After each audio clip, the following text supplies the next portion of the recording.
I'm very black and white. You either like me or you don't like me. I looked at him, I'm like, your opinion is very stupid. So the way that you're communicating is disrespectful and you're disturbing my peace and now you're costing me money. So fuck off. The only men worth having are going to be the ones that come and approach you, but they're not going to approach you if you look like a melted candle. Rejection is not real. Rejection is only real in the brain and it's an automatic disqualifier of the people that should be in your life and the people that shouldn't be in your life. How did you start your social media to evolve into now? It started by accident. I think I was telling you off camera. I had this... Giuliano, what's one conversation that you've had that has completely changed the trajectory of your life and you didn't expect it? That's a great question and it's something I have to think about deeply. So I think it was a conversation with my father and it was just one simple thing, which was don't behave in a way towards other people that gets them to have a negative effect towards you. So then I think what he was trying to say, that's a deep question. So I'm trying to think exactly what he said, but essentially what he was trying to say to me is like, behave in a way that commands respect and you get respect back from people. That's a big thing. Everything that I know today is because of my dad, you know, and he's not even my biological father. He's my stepfather. You have a bit of a unique accent I'm picking up on here. Yeah. So I'm curious to know, what was your upbringing like? Like, where did you grow up? Mm-hmm. And then what is the mix of accents? And as you've explained that, you kind of mentioned that your father, not biological. So what was your upbringing? I was born in South America, in Chile, right? And my mom had me when she was 18, turning 19. So very young, baby girl. And then she met my stepfather, which I call my father because he is my father. The way that I feel based on what he's done for me. When I was 6, they got married and they had 2 children, which is my brother and my sister, right? At 13, we immigrated. When I was 13, we immigrated to Australia, Sydney. And I've lived in Sydney for about 15 years. And now I'm in Dubai. That's sort of like the recap of where I've been, where I've gone. So you say that your father was a poignant figure for you and he taught you to command respect. Yeah. Why do you feel that was one of the most important lessons he passed on to you? What had happened in his life for him to teach you that? He lost his father when he was 24, very young. And he's not a guy of many friends. He probably has one friend who speaks to like every 3 months maybe, or 6 months. He's a devoted family man, you know? So I'm sure that he's got his own faults, like everybody, no one's perfect. But I didn't come from an upbringing where I saw him fighting with my mom too much or him cheating or him being disrespectful. He's someone that knows his values and he was very tough on me growing up, super tough. Because he was super tough on me, then I'm able to have the life that I have today, to be disciplined, to have focus, right? So all the values, everything that I've got today inherently have been from him. And so that's manifested in a way that you now connect with people. Yeah. And would you say that the majority of time when you're connecting with someone, you are the authority figure? Yeah, and it's weird because I don't even try to. There's no technique. There's no something I say. Like people always on my Instagram, they're like, oh, how do you say this? I'm like, I don't really think, I just do. Because I come from a place of abundance, right? To me, in my brain, it's like, I know what I can provide for somebody if they're in my life. So I'm just gonna be myself at all times. And if they like it, good, they stay. If they don't, they go. I'm very black and white. You either like me or you don't like me, right? The other day, I was at a coffee shop and I'm doing my work and I'm going deep on this piece of copy because every time I do like this carousel post, they blow up and, you know, we get a ton of sales from that. So I'm like, I'm deep. I'm like 3 hours just deep on this piece of copy. And this guy sits next to me. He starts giving me his problems out of nowhere, right? I sort of know about him. He sits in problems and then saying bad things about women in Dubai and whatever. And I just looked at him and he was asking me for my opinion. And the first time I ignored it, the second time I ignored it. I looked at him, I'm like, your opinion is very stupid, okay? So the way that you're communicating is disrespectful and you're disturbing my peace and now you're costing me money. So fuck off. Please, go. You said that you're going to sit here. I didn't invite you to sit here. You sat here uninvited. You were meant to go home. I want you to go home right now. You're disturbing me. You're costing me money. You understand that? He's like, oh yeah. And he didn't fully comprehend it first. This is a very confrontational thing, right? I'm a very direct person. If you, like, I'm very patient, but when somebody really gets on my nerves, especially when it comes to the business, somebody can get on my nerves. And some people will say, oh, that's aggressive. I'm like, I'm just being very forthcoming with somebody, with another man. I believe men should have conversations like this, and they should be able to, you know, even if he's a little bit aggressive, heated, doesn't result to get on the hands and fight. You don't have to, but you can be very clear with another man, right? So he's like, well, what do you mean? Like, he's like, I'm stressed at work. I've got all these problems. And I looked at him and I'm like, bro, you're a man. Deal with your fucking problems. I don't give a fuck. I said, I don't care about your fucking problems. Take it home and fuck off. I'm working. And he's like, you're serious? I'm like, I'm dead serious. Fuck off. And he's like, okay, bye. I left. Many people don't feel comfortable doing that. Obviously, you have to read the play. I'm not going to do that with a fucking UFC player. I'll say, hey, politely. I say, hey, sorry, I'm really locked in right now. You have to be able to read the play too. That's something people cannot read. No. So this guy, like, he got to the point I could read the play. I'm like, I know how he behaves. I know the things that he says. I'm like, I'm just going to say it how it is. Yeah. Do you know? I find it fascinating. Your social media, you get millions of views of you going up and introducing yourself to other people. And that, what you've just described there, completely contradicts times where you've gone up to women before and you can see that they're standoffish, they're maybe a bit shy, and you break down those barriers because you can read the play, because you know how to make them feel more comfortable. So it's actually a really good thing to have that authority, because no matter who it is, if you deliver it in the right way, it means that you create or you cut, as you did in this case, the connection that you do or do not want. That's right. And this guy, like, again, I see him at the place, at the same coffee shop that we go every day. Whatever, I don't care. Like, he knows that I don't like him now. And if he says something, I'll say, hey, like, at least you know that I don't like you. As a man, face to face, I'm not going to talk bad behind your back. I don't like you. We don't have to hang out. I'll have respect. I'll say hello, but don't talk to me. I don't like you. Simple. I think it's interesting that you're so open about cutting people out of your life that don't serve you, whether you know this guy or not really. So many people have struggles with doing that, but already with you saying, I grew up with authority to command respect. That's right. It means that you've had a lot of self-worth since you were quite young. Yeah. Where did that come from? From doing the work. You know, I think Alex Ramosi talks about this. You can't become confident by shouting affirmations every day. You become confident by actually doing the actions that give you confidence, right? So waking up early, going to the gym every day, doing the things that I say that I will do. For example, if I'm charging a lot of money for my services, I have to be able to pay a lot of money to somebody else. Paid some guy here in Dubai, very well known, like one of the most viral people in Dubai, $18,000 for one call. Just one call, right? US. I don't know how much that is in dirhams. That's a lot of money, right?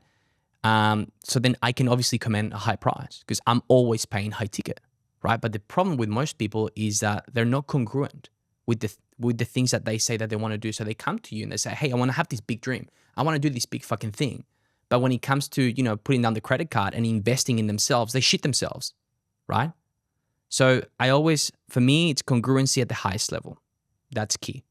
That transpires that the people who can't invest in themselves because they've got that roadblock in their mind are often the same people that can't go and introduce themselves to a stranger. And I think with how the world is becoming digitized now, it's affecting everyone. I'm curious to know your perspective on what's the difference between how that's affecting men versus women nowadays. I think men rely too much on social media. I had a guy yesterday again speaking to me that he's built this social media, you know, to whatever thousands of followers, but makes no money from it and predominantly uses it for dating, right? We know that Instagram it's essentially a dating app. It is. People literally run ads on Instagram I've been targeted before. They're targeting women with like, want me to take you out on a date. That's crazy. Right. Yeah, absolutely. So men are losing the skill of connecting with the opposite sex. And women have put up their guards because of this. So this is the fault of the men. The reason why women are, some men may say masculine or, you know, in their extreme masculine energy, this is the men's fault. This is not the women's fault. Men stop providing. Men stop being responsible. Men have decided to pick and choose pleasure over purpose. And as a consequence, the female does not feel safe. So she has to do what she must do, which is feel secure and provide for herself. And as a consequence of doing this, then her masculine energy arises. And then when she goes out there to the world, and meets a very, very masculine guy, she feels threatened because, you know, she's not used to this. And it takes a little while for her to get used to it. But if the guy proves himself, then she'll be like a little flower. You know, women are like little kids, you know, have to treat them nicely. You know? If you like unravel all the layers. It takes time.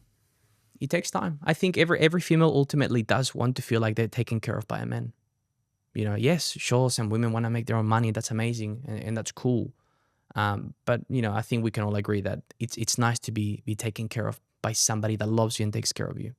It's the same though. It's like the ecosystem. The man provides and protects the woman. The woman supports the man. That's evolutionary. Yeah. But we've just strayed so far away from that. And I think women are losing the understanding that it's okay to need to be supported. But also with men, there is this narrative, and I'm sure that you've become familiarized with it in Dubai, which is that women just want to take, and it's very transactional. What's your thoughts on that? I think it depends on the type of woman that you're searching. If you go to the 5, you go to the DIFC and you start dating professional workers, for sure, that's exactly what you will find. But if you communicate, you communicate clearly with somebody and say, hey, listen, I like you, you know, and this is my role in the relationship. This is what I will do. But if at any point I feel like you're taking advantage and I'm not getting the same thing back in terms of my expectations, then it's disaligned, you know. But at the same time, it feels like a transaction, you know. I don't feel like you really want to have that conversation. Like, I mean, like it's an option, but I think in most relationships, they're becoming so transactional nowadays. You want to just go with the flow and let them flow, you know. Absolutely. That's what I think. And that's something that people listening to this who can't remember the last time a stranger introduced themselves to them. You know how many women want a guy to go up to them? Every woman loves, it's a compliment for women. They feel beautiful. They feel radiant.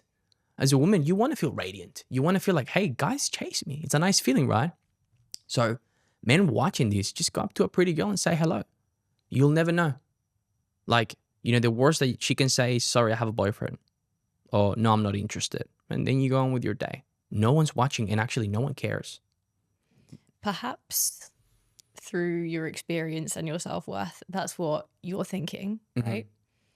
But to the man listening to this, that starts to have his palms sweat and get shaky when he thinks about going up to a woman. He's thinking about rejection. He's thinking that he's not good enough. He's thinking, how can I provide for this woman? You know, ultimately, I think the problem with men nowadays is that they know they're full of shit. So because they know that deep inside, they're scared of going up to women because they don't know who they are. They know that they might be in this job that they hate. So subconsciously, they don't even process this. They hate their own reality so much that they repel the thought of somebody else coming into their life because they know they won't be able to give them a premium life. That's what I truly think. And the fear of rejection comes from a place of uncertainty. If you don't know who you are, how can you be certain? You know, it's difficult. If the people who are scared of rejection listening to this podcast right now were truly satisfied with who they were and they were in their essence authentic, there would be no way that if they went up to someone and that person said, I'm not interested, that they would be like injured by that. No, because it's like rejection is not real. Rejection is only real in the brain, and it's an automatic disqualifier of the people that should be in your life and the people that shouldn't be in your life. So the way that I see it is, if somebody rejects you, that's good, because now you know straight away that they were never meant to be in your life.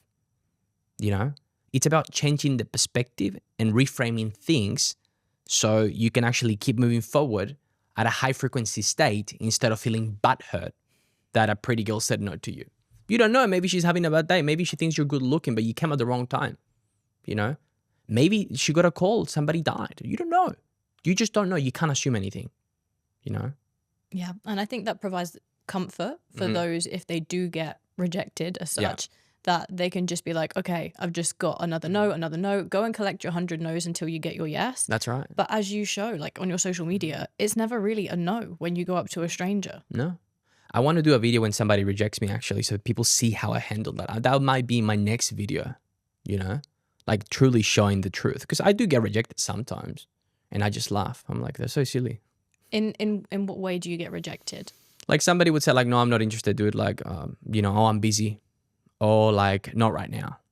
You know, because some people can tell sometimes that I'm recording. So be like, not right now, you know? And I'm like, cool, no problem. Next. I always have in my brain, even with sales calls, next. We made a sale. Okay, cool. Next. Again, that's coming from a man, a woman. I'm not sure because I'm not a female. But for me, it's always like, what is the next thing, dude?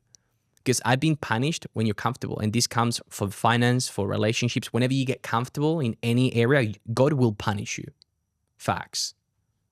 Have you ever had a situation where you've been punished for being comfortable? All the time. That's right. So many times. Relationships, as you say, finances, you get complacent, you get used to your current standards. Yeah.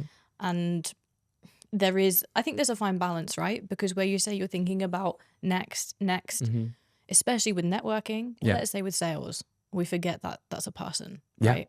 And I think that's also kind of what's happening with dating as well. We're forgetting that people are people. Yes. But that's why you connect with people in the first place, or at least how did you start your social media to evolve into now what has just been incredible in terms of generating very profitable businesses for you? Yeah, I mean, it started by accident. I think I was telling you off camera. I had these Meta glasses, one of my buddies, and we're at this networking event, and I'm meeting all these people. I'm going up to people saying hello, and he's like, bro, you should record this. I'm like, yeah, I think that's a great idea. Let's record.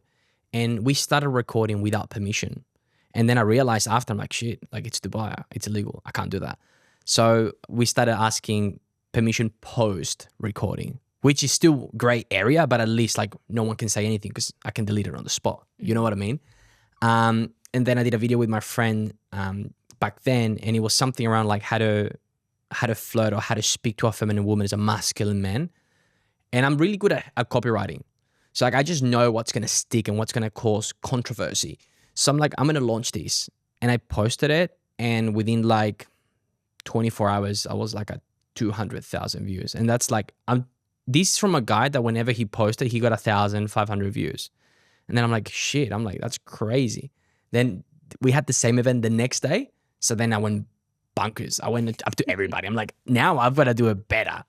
And then the next video got like 1 million views.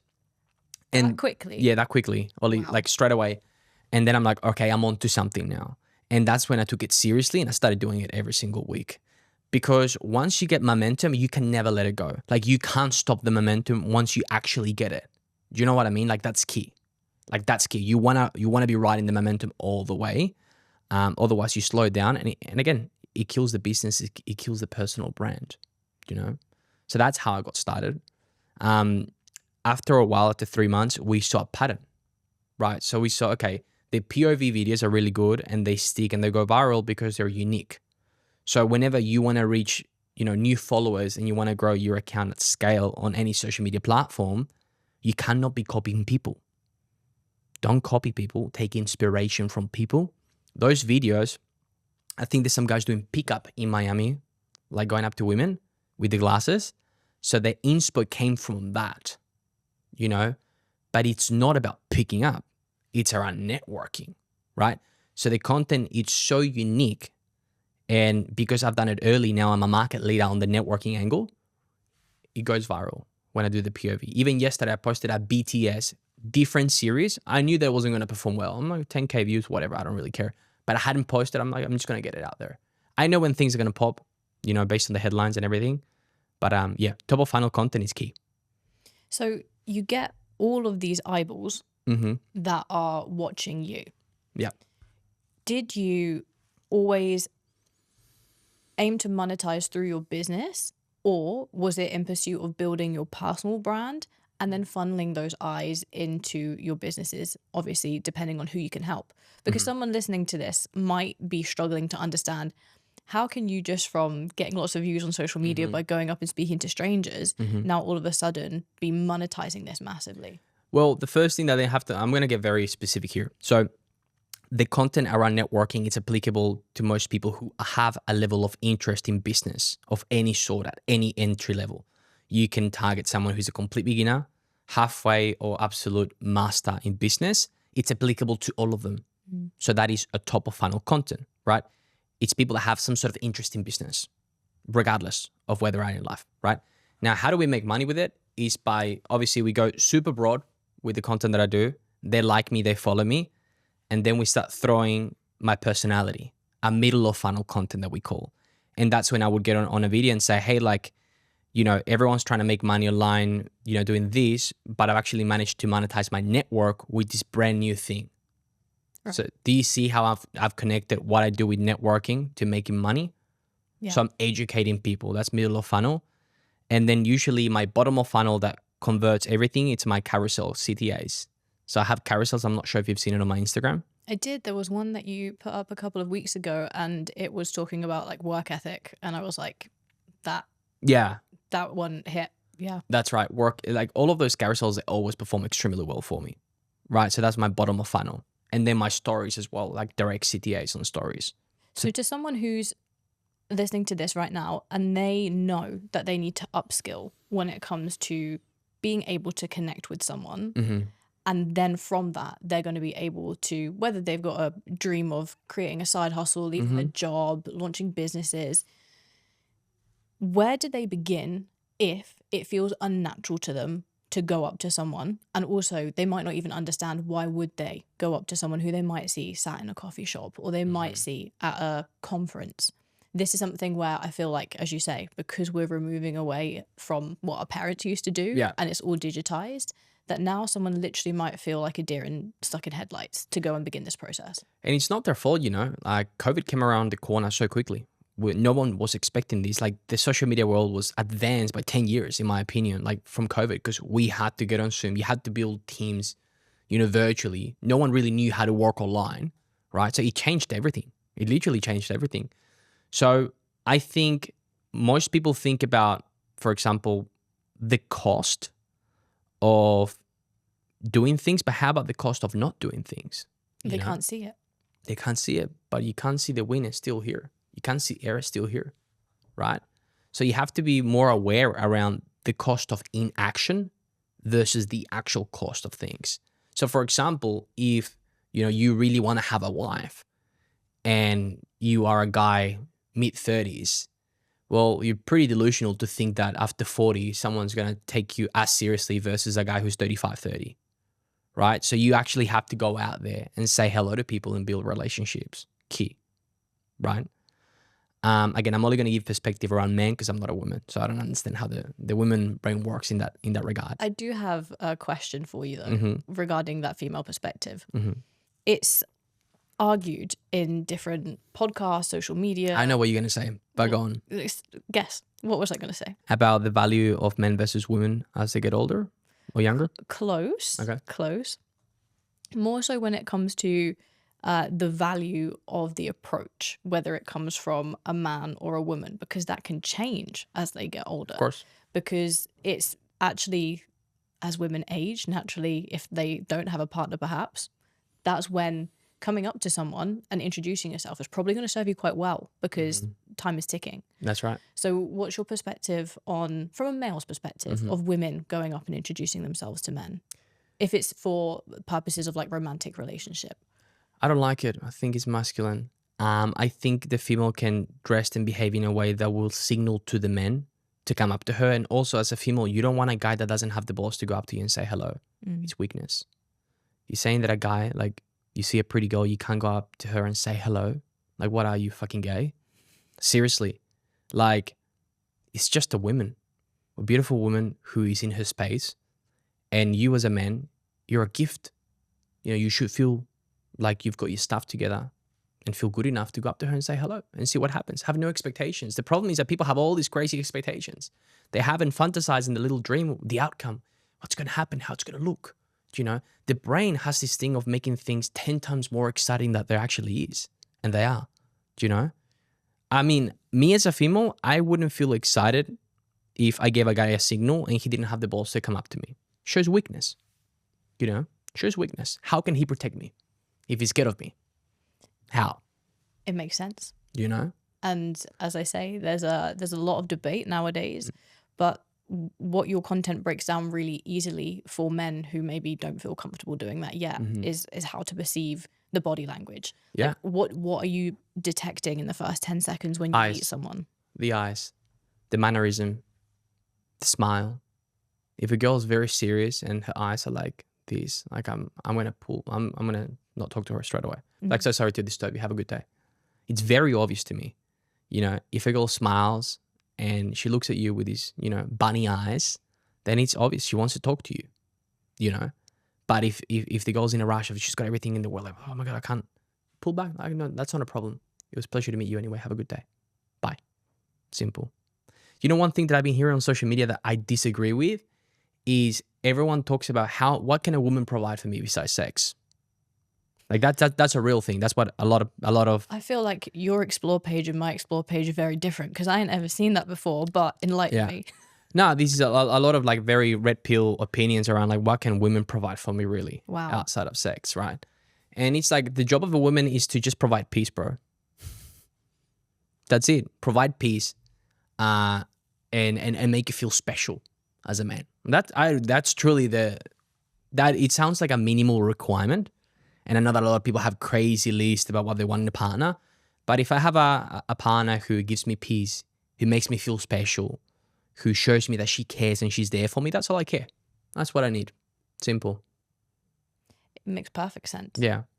And so hopefully that's some good advice for the listeners to go away and at least connect with people from a romantic perspective. But this is because I put the responsibility on me, not on my woman. Does that make sense?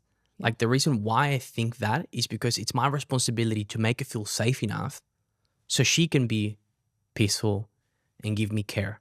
But if she's stressed out and she's got this job and she's like hustling 24/7, like you're not going to get the nice energy back. You know, again, this is the men's fault. This is not women's fault. Men have lacked to take responsibility for their actions and themselves. This is why this is happening. With taking that responsibility, let's say to make sure that they can provide for their family in future and that they can achieve their life purpose. Yeah. Every single man on this planet and woman should have a life purpose and a life mission. They need to make sure that they're leaning into that so that they can actually enjoy making money and they're not stuck being miserable forever. Of course. How would you recommend that connecting with people is something that they can very, very easily integrate into that passion or into that purpose? Again, I think connecting with people needs to come from a place of abundance, not having any type of expectations. You know, I've got relationships here in Dubai that I've cultivated for an entire year. And then after a year, I ask for something or, you know, there's an opportunity that emerges from that relationship, right? So there needs to be long-term view in terms of the actual opportunities that will come from it. You need to be able to source and break down who is worthy of being around you and your network. So for example, if you're a fitness coach, you know, and you want to scale, you probably want to get around fitness coaches who are on the same boat. You want to probably host once a month a dinner with everybody in the same niche, right? When you get to ask questions, when you get to network, when you get to say, hey, like, listen, there's an issue with my shop, right? What are you guys doing right now? Boom. But because you brought everyone together, everyone's going to give you the answers that you want. So it's about like putting yourself in a position where you are the one being chased and not the other way around. Some people will think that they don't have perhaps enough to offer. Maybe we've both been in the same position beforehand where we see a room and we want to get in that room with those people, but maybe they're the chapters ahead of us and we don't know what we can offer them. So in that circumstance, how do you get in that room? Well, think about this. If you want to go ahead and charge this iPad right now, you need to plug it somewhere, right? What if you just plug it without actually putting the thing inside of the wall with electricity? It doesn't work, right? But if you plug it, it works. If you are the connector, then you are already valuable. If you're able to bring player A with player C and you're player B and you connect them, you're more valuable than both of them because that relationship didn't exist previously without you. Does that make sense? Absolutely. Yeah. So whenever you're able to connect people, you're more valuable than them because they wouldn't have met without you. You know, that is the key game when you feel like you have no real inherent value to give to anybody. So you began connecting people. Yeah. And that's how this grew. Yeah, like I mean, like I've met Iman and different guys in a similar pathway. So my best friend Adam, who is extremely successful, he's got a SaaS company. I sent him a cold DM 4 years ago, asking him to be on my podcast back then. came on my podcast, we kept in touch. And the way that, you know, I constantly add value and vice versa now, it's I've got a podcast, he comes on. I've got two podcasts, and we just cross-reference opportunities all the time. You know, we do dinners together. So it's about consistently adding value, right?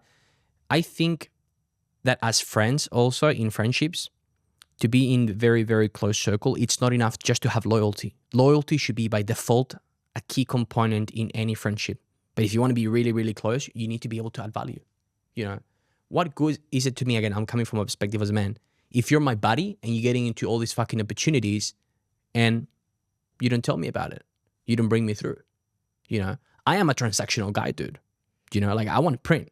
So like, if I'm getting in and I'm getting you in, you're getting me in back. Or ciao. You know what I mean? There's no point of having you around. You can be an acquaintance. That I am very sort of black and white in those type of relationships. Do you believe that there's certain people that, even though they might not be able to provide financial or business opportunities, that they must remain in your circle because of what they provide from a social perspective, from a mindset perspective? Yeah. I've got a friend who, you know, he's not doing crazy well financially, but he's really into fitness and he keeps me accountable on fitness.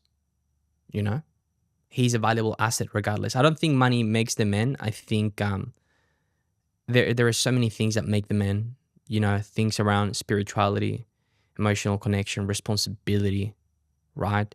Yes, financial success is one of them, social awareness. There are so many components to be somebody that can provide value. Money should not be the only metric, in my opinion. What if someone doesn't want to be known? What if they don't want to be very much so popular or to, I know that when it comes to social media, there's different levels to fame as such. Yeah. But what if they want to quietly provide value? Do you know any people that are able to connect and have successful businesses without being at the forefront, without having that personal brand that is that strong? Yeah, on WhatsApp. Just make connections on WhatsApp. It can be that you don't have to be this famous, you know, person on social media. Like that's just what I like and what I've chosen to do. You know, I thrive over it. I love it. I love, you know, instead of spending money on ads, that I get thousands of leads, organic. You're naturally extroverted? Yeah, I'd say, but I'm also introverted a little bit. You know, I need to recharge. So for example, today I've got like 11 sales calls. You know, we launched this new offer and it took off. I'm like, I don't have the reps now. So I'm like, I'm hiring. So I'm like doing all these fucking calls. I'm like back to back. By the end of it, I'm drained. Don't want to talk to anybody, you know? So I'm a mixture of both. I think I'm extroverted, but I'm also introverted when I have to recharge. There's times that I don't even want to see anybody for a whole week. I don't even want to do my videos sometimes, you know? I just don't. An introvert could be listening and thinking, this is beyond me because that's not my personality type. So why would I go out of my way to speak to people? Stay small. Be my guest. Like, you know, if you want to be shy, quiet on the shadows, just stay small, dude. No problem. Stay small, have no friends, be a nobody, and then die. And then in your last little breath, you'll be like, oh, God, I wish I would have listened to that guy on Instagram. You know? The networking wizard. The networking wizard. The deathbed. You know, it's crazy. Sometimes I walk in Dubai and people are like, are you the networking wizard?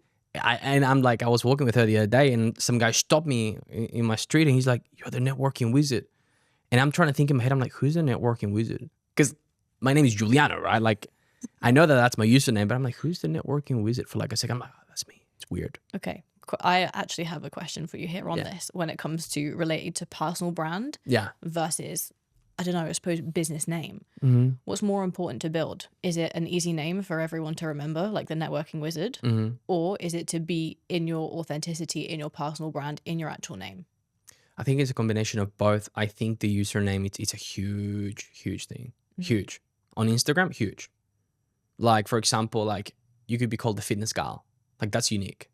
Fitness babe. Kitty fitness. Like some weird shit that people will remember. Like it's memorable. It gives you an impulse to follow, you know? It's almost like says, follow me without saying follow this account because it's so unique. So usernames are huge in my opinion. But also I think with social media, like you have to be yourself. You have to be authentic. You have to be able to create content that nobody else is doing in order for you to pop or build a following. You need to be unique. Why would anyone follow just another fitness coach for the sake of following a fitness coach? You know? It's very true. Now, what you say, you need to be unique, but you need to be authentic. It's very much so the case that if you are not your true self on social media, maybe you could be a bit more grandiose or emphasize like certain parts of your character. That would work well. But you know, when you meet someone in person and compared to how they are online, you're like, who the hell? Like, it's not real. They're completely different in person. Those people get sniffed out pretty quickly. Yeah. And it can be very difficult to build a tangible business off the back of that if the way that you're presenting yourself isn't how you show up on socials. So let's say maybe I'm in the position where I want to build my personal brand, or I'd like to build a business by showing up more on social media. Yeah. How can I play to my strengths or my uniqueness? Where do I begin with that? Well, what are your strengths right now, would you say? Very direct, very honest, a little bit of Eastern European cutthroatness. Okay, cool. And what are the weaknesses? Wanting to be liked or come across as... That's one thing you have to drop. You heard me at the start of the podcast. I told some guy to fuck off, and he's going to tell everybody in my neighborhood what I did. Don't care. You have to be able to understand that with great power, this is a quote from Spider-Man. I love Spider-Man so much. With great power comes great responsibility. You know? This is true. And you have to be able to speak your truth. So like, what's something that you're really passionate about, but you don't tell anyone about? I don't think there is something that I'm hiding that I'm passionate about. What's an extreme view that you have? A controversial view? Well, this is the thing, because it's my view. I probably wouldn't think that it's controversial. Okay. But as we've already discussed earlier on the episode, where I don't believe that a woman should go and pursue a man. I believe that the woman should be pursued. And I've had some crackback from that before. Great. Speak more about that. Show your personality. You know, for example, like a video, top of funnel video straight away. If you're a man and you are afraid of going up to a woman, you're gay. Like that is very controversial, very like LGBT against. Like it's so, I'm not saying exactly that. I actually would have to think about it, but I'm just, the first thing that came to my brain is that it's very triggering. Very, very, very triggering. That's the word. As soon as you're triggering. Yeah. Polarizing. Correct. Yeah. And for example, like you're in the sort of fitness world, right? So the content that you do on top of funnel doesn't have to actually be extreme on fitness, because guess what? Everyone at some point knows that they have to work out anyway. You know, everyone wants to make more money, right? So do you understand? Do you see the connection? Because if I start talking about the fact that the only men worth having are going to be the ones that come and approach you, but they're not going to approach you if you look like a melted candle. So you need to get in shape. That's right. That's going to be polarizing, but that's where people will come in. That's right. Because the ones that love you and agree with you, they will love you for it and they'll pay you whatever you're asking for. And the ones that hate you, that you'll never see them. And they're the type of people that you don't want to work with anyway. That's right. That's what people don't see, that comes from hate. You only get to work with the people that love you, instead of trying to compromise and work with people that you don't like.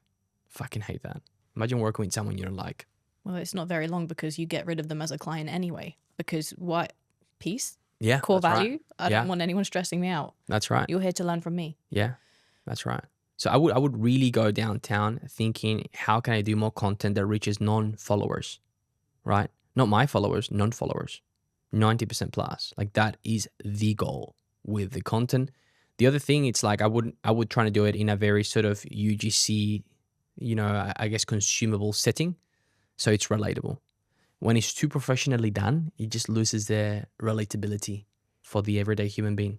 I think social media is completely changing. Yeah. Everything now is going to literally just be almost kind of like vlog style or very personal. Yeah, very personal. Minimally edited. I feel like very sort of mid 2015 kind of vibes, you know. It's always funny because it always recycles and the cycle keeps recycling around that. So I think we're going back to that. People actually want to know you more for you, your thoughts, your ideologies. You also have to think about, you know, people taking over the internet now, millennials with Gen Z. And those are the people that are consuming all the content. So you also have to tailor and understand how their brain thinks, what they like, because those will be the people purchasing things in the future. How can you power this up organically And then how can you use paid traffic for those who are already at that level when it comes to this type of content? Yeah. So for example, I've had like over 32 million views on my profile in the last 90 days. So with that, instead of me running cold traffic, I just run retargeting ads. Cheaper. You know, people already know me, like me, and trust me, right? It's a different type of game. That's why people don't talk about organic. You know, yes, you can still add the paid traffic behind it. But even, for example, like before we even do that, like, you know, we want to get a ghostwriter. Get a copywriter, pay them 1.5K, 2K, whatever it is per month, and let them bring you more of the organic stuff that is working. They're focused on reaching non-followers. You know, when you start seeing the organic game as a predictable and safe way to actually make money instead of relying on paid traffic, it changes the dynamic because people consume the content, people like you, people trust you. You know, people come on the calls and like, oh, I've been following you for so long. It's weird. Like they feel like I'm a fucking celebrity. Do you know what I mean? Mm-hmm. And I'm just a normal guy who does videos, who is not afraid of getting hate. That's it. And that's why it works. So because you are able to make such intriguing or polarizing content by connecting with people, or you've connected well enough with the type of avatar that works well with you, you then reach so many people that you just retarget those. Yeah. Are you targeting any cold using? No. Really? Think about 32 million people. Yeah, it's huge. That's like, I could just run retargeting for 5 years. And like, you know, you only need what, like 200 people to pay you 3K or 5K and you're sweet. You know what I mean? Yes, sure, at some point we'll go to cold, but if you keep posting every day and you keep reaching more people and your account goes from 250,000 to 1 million by the end of the year, think about how many eyeballs you'll have in an entire year. So if I've got 32 million views now, think about this time next year, 100 million. And that's enough people to just keep going retargeting. Because remember, people don't buy from, this is something people don't understand. And people get a bit shocked when I talk about it. People don't buy from those that they like and trust. They buy from those that they subconsciously admire. That's so true. That's really true. Yeah. So you need to be able to have a dash, an edge, like the it girl, the it guy. If you don't have an edge on this game of social media, you're not going to make that much money. Like, why? Like, if you're not interesting, if you don't have a unique look, if you don't have a unique story, if you don't have a unique ideology around the way that you think your views, you're not gonna be a top 1%, dude. It's just the way that it is. And if you're ugly, even worse. It's true. If you're ugly, like you're not gonna get the same reach that you would get or I would get. It's the truth. But there's ways to work around it too. You know? There's ways to work around being ugly? Yeah, make your content better and go to the gym. Really. And that's what I'm here for. That's right. Are you seeing the most success on any particular type of social media platform? Instagram, Facebook? Where are you seeing this success? For me, it's Instagram. The conversions and conversations happen on Instagram. But a lot of people talk about YouTube, right? Because YouTube is long form. People get to consume it. But again, if you have a lot of content on Instagram, it's almost like the same. Because people have a very short attention span. That's the thing. So when you've got 30 to 60 second videos, they can consume 12 videos, right? 12 videos in like what, 5 minutes. So on a YouTube video, they watch one in 5 minutes. But on Instagram, 60 seconds, oh, 60, story, boom, boom, boom, boom, boom. That's how it works. I like Instagram. I think it's really unique. At least the clientele that we get from YouTube and Instagram is very interesting. YouTube, they come fully warmed up to Instagram. They're like, hey, ready to go. Really? And then Instagram is the opposite. It takes a little while for them to warm up. But interesting. So YouTube is like higher, more warm, you think? Straight in. If someone says they found me on YouTube, immediate conversion. Interesting. Because they've binge watched everything. Right. So interesting. But as you say, things like are changing now to go like that Sam Sulek content, which is just like you sit down, you talk to the camera, the polished vlog style stuff. It's just dwindling. And I'm curious to ask, do you think you know where it's going after this phase of where everything's very relaxed? I think people want raw and authentic stuff. The reason why Sam's stuff works so well is that he just didn't care about views. I don't think he really cared. He doesn't care about, just like I don't care, to be honest. Like, it's just like, I just do the videos because I'm like, I think it's going to be funny, like just to show people how it's going to be. Do you know? Like that's how it started, where you don't really care and you don't have a business plan around it and you go with the flow. Have you read Reality Transurfing? No, I haven't. One of the best books you can ever read. It talks about the power of energy. So whenever you want something to work really like badly, things don't work because you have too much excess potential in it. Like way too much excess energy, right? But if you act like it has already happened, it's like, yeah, whatever. Like I'm gonna post, we'll make millions of views. It is what it is. Like it was always meant to be like this. It's on the way. That's right. It's a different perspective. So I think Sam blew up because he was so unique and authentic. But if somebody tries to duplicate that, it's not gonna work because he's not Sam. Somebody tries to do the networking videos like I do, it's not gonna work because they're not me. So competition is not real as well. I don't think competition is real. You're your unique person. You speak with a unique accent. You have a unique story. I agree. I agree because even here in Dubai, like the amount of fitness coaches, none of us have the same clients. Everyone's doing a different thing. Nothing's a competition. Have you seen success across all industries with following this format to aim to capitalize on the organic traffic through the retargeting ads by what you've been teaching or what you've been trialing? No, because it's new. No one's really doing it.